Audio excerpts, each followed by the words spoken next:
Ya, sekarang perhatian dan prioritas dakwah Nabi Muhammad di Mekah. Yang pertama mengajarkan ke tauhid. Tauhidkan. Apa itu tauhid? Tauhid itu mengajarkan menyembah kepada Allah. Memang sebelum ada Islam, orang Quraisy menyembah apa? Menyembah berhala. Makanya masuk zaman jahiliyah.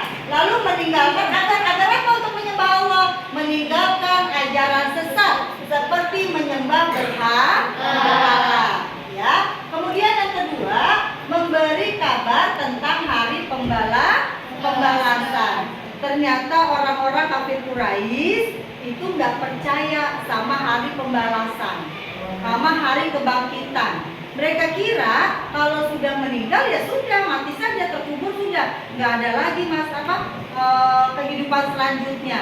Tapi Nabi Muhammad kan diperlihatkan oleh Allah bahwa manusia itu ketika sudah meninggal nanti akan dibangkitkan kembali.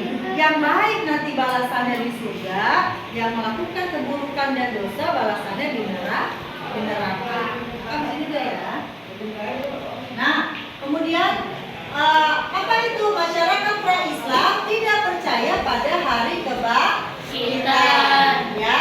Kemudian Nabi Muhammad mengajak untuk percaya hari pembalasan. Ya, hari pembalasan. Mengikuti ajaran yang sesuai dengan petunjuk Allah dan Al-Quran. Kemudian mengajarkan bahwa dunia hanya sementara. Apa yang abadi? Akhiratnya yang abadi. Ya. Kemudian setiap kebaikan akan mendapatkan pahala. Begitupun kejahatan. Itu akan mendapatkan balasan yang setimpal. Itu Nabi Muhammad memberi kabar tentang hari pembalasan untuk umat manusia. Yang ketiga, merubah masyarakat jahiliyah. Apa itu jahiliyah? Jahiliyah itu masyarakat yang dalam masa kebodohan. Bukan bodoh karena tidak bisa berpikir, bukan, tetapi tidak masuk akal. Ya, senangnya judi, senangnya saling berantem, membunuh, perang antar suku, bahkan mengubur anak perempuan hidup-hidup. Itu kan bodoh, ya. Kemudian menyembah berhala, maka mau dirubah. Ya, perhatian dan yang diutamakan dalam dakwah Nabi di Mekah mau merubah masyarakat jahiliyah. Karena kondisinya masyarakat Mekah dikenal dengan masa jahiliyah. Lalu perilaku jahiliyah dapat merusak sosial dan pribadi. Maksudnya begini, kalau kita jahiliyah tadi yang Bunda sebutkan contohnya, itu secara pribadi aja orangnya sudah rusak secara mental. Misalnya mabuk-mabukan hampir sering, kan lama-lama sarafnya jadi rusak, ya, kesehatannya jadi rusak. Nah, ketika itu semua terjadi, pasti orang yang senang mabuk kan gampang marah. Maka hubungan dengan orang lainnya pun dipastikan tidak ramah, tidak baik.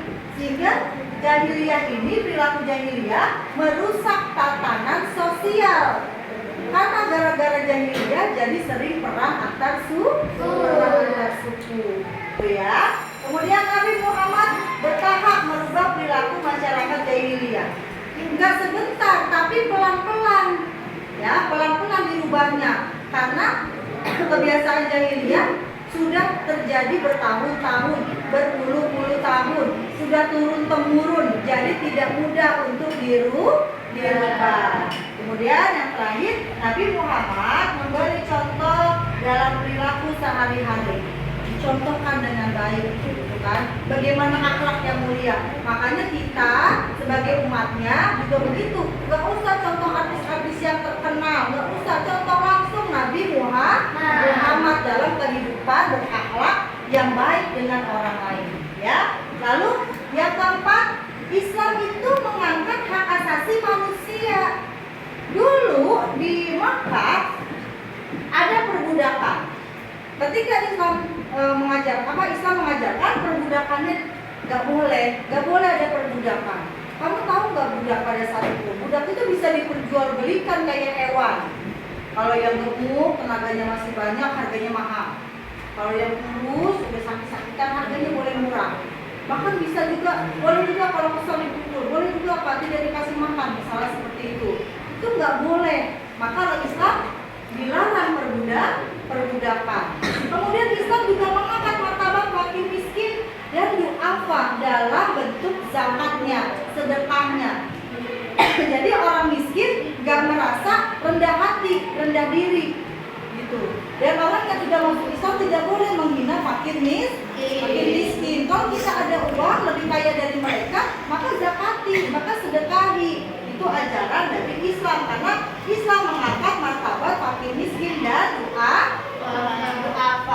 Yang kedua, Islam mengangkat posisi wanita yang tinggi dan terhormat. Dulu di Mekah ketika masa jahiliyah, perempuan seperti tidak ada harganya. Bahkan bayi perempuan saja sampai tega dibunuh. Kalau yang lahiran, istrinya lahiran laki-laki, bangga sekali, langsung dibawa dipamerkan ke orang-orang. Tapi kalau yang lahir perempuan ditutup-tutupi, bahkan saking malunya dikubur hidup-hidup. Itu kan jahiliyah banget, bodoh banget. Masa anaknya sendiri dikubur. Udah gitu, kalau kebiasaan itu dibiarkan, nanti yang namanya manusia akan hilang, akan punah. Karena kan yang bisa melahirkan kan perempuan, ya. Maka Nabi Muhammad mengangkat hak asasi manusia dengan cara mengangkat derajat wanita dengan yang tinggi dan terhormat. Kemudian yang terakhir, janji Allah kepada orang yang beriman itu pasti. Jadi kalau kita sudah masuk Islam, yakin, misalnya saya belum bisa nih belajar, yakin kalau kita tekun belajar, pasti nanti Allah akan mempermudah jalan kita untuk menjadi cerdas gitu. Kemudian kalau kita beriman tapi belum diberikan rezeki yang banyak, sabar, karena Allah akan berjanji untuk memberikan yang terbaik bagi orang-orang yang beriman. Baik, sampai di sini penjelasan tentang perhatian dan prioritas dakwah Nabi Muhammad di Mekah. Ada yang mau tanya? Ya, kalau tidak ada, baik. Bunda menjelaskannya sampai di sini. Kita langsung persilakan kalian mencatat agar punya catatan untuk dibaca saat ulangan nanti. Terima kasih ya.